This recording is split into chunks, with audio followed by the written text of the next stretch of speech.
Hey everyone, this is Spoon Dude back with another video. This time I decided I'll do a short review of the Marvel Legends Retro Wave Spider-Man figure. Now normally I don't really do regular figure reviews, I just showcase my own customs. But I did run a poll and ask if you guys were interested in hearing my thoughts on the newest Spider-Man figure, and for the most part you guys seemed interested, so here we are.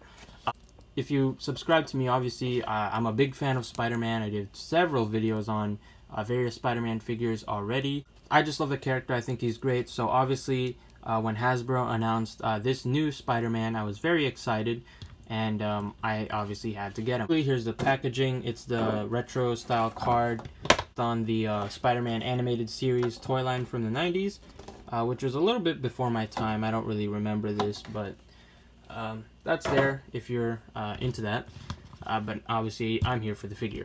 He's mostly on the Sunfire body mold, but with a new kind of torso that adds a little bit more articulation. Generally, I think he looks pretty good.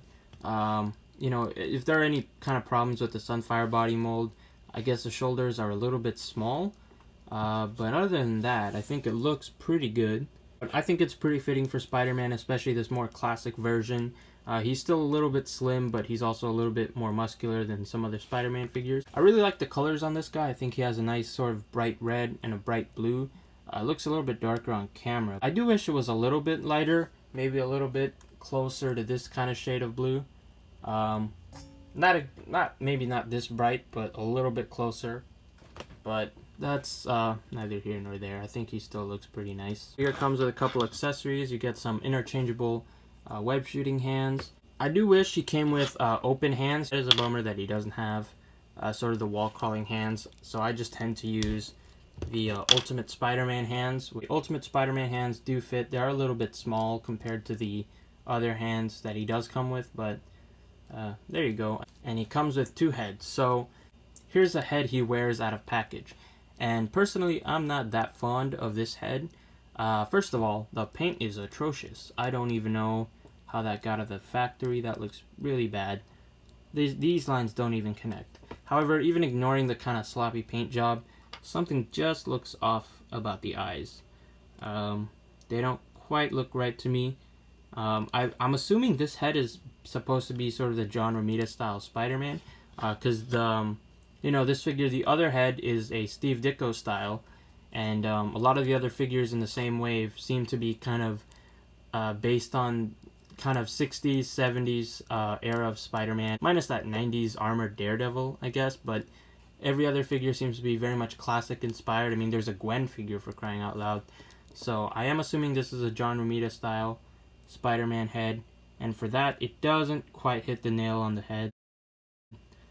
Something just looks off about the eyes. I can't really articulate why. Thankfully, the paint is better on this one. This is the Steve Ditko style Spider-Man, and of course Steve Ditko was the guy who co-created Spider-Man. So if they were going to nail one of the two heads, I'm glad they did it for the Ditko one, because I really like the way this one looks. The paint isn't the cleanest. There is that ugly spot right above his left eye. And then for some reason, the web lines get really thick as they go towards the back. So they look pretty decent here, and then they get really thick on the back. So I don't know what's up with that. For the most part, I do like the way that looks. So yeah. Moving on to the rest of the figure, there is, you can see the web lines painted over him, and I think they look pretty decent, but there are some sloppy parts here and there, and they get kind of inconsistent, like between the two butterfly joints. They look different for some reason. And then the pattern also looks really weird on the shoulders. For some reason, these lines are just really long and go across the whole shoulder like that. I don't know why that's like that. I feel like they need another line to kind of break that up and just make that two rows of webs instead of that, but that's nitpicking. So for articulation, he has this double ball peg in his neck that ends up being really gappy, and I wish that was better engineered, but sadly it wasn't. So you do get the articulation. It is just 1,000 times uglier than it could have been, but what are you going to do? For the elbows, he is on the Sunfire body mold, so that means he has kind of limited elbow articulation. I mean, it bends, a little bit more than 90, maybe. But I do wish it bent more, you know, especially for a Spider-Man figure. I am thinking about getting my X-Acto to cut a little bit more clearance in that upper joint. Thinking about cutting a little bit out of that bicep so that I could get just a little bit more in that elbow. And that's actually something that I've done on my Nightwing figure, who has the same Sunfire arms. It's hard to see because he's all black, but I did cut a little bit more into that upper joint. And now he can have sort of a deeper elbow bend than Spidey. I think that's pretty clear, right? And you will notice that the pegs on his arms are painted blue. Originally, they come red, you know, just how pretty much every other Spider-Man figure's arms are, and they're really ugly, so I decided I'll just paint the pegs. I just mixed the navy blue with a little bit of white until I got a close enough match to the shade of blue. It's not a perfect match, especially in person, but it's close enough that it's, you know, less ugly than having the bright red pegs sticking through his arms. So as for the new articulation, he has a really nice diaphragm joint, similar to the Power Rangers figures, and you get a lot of movement on there, and then a really nice bends forward and backwards.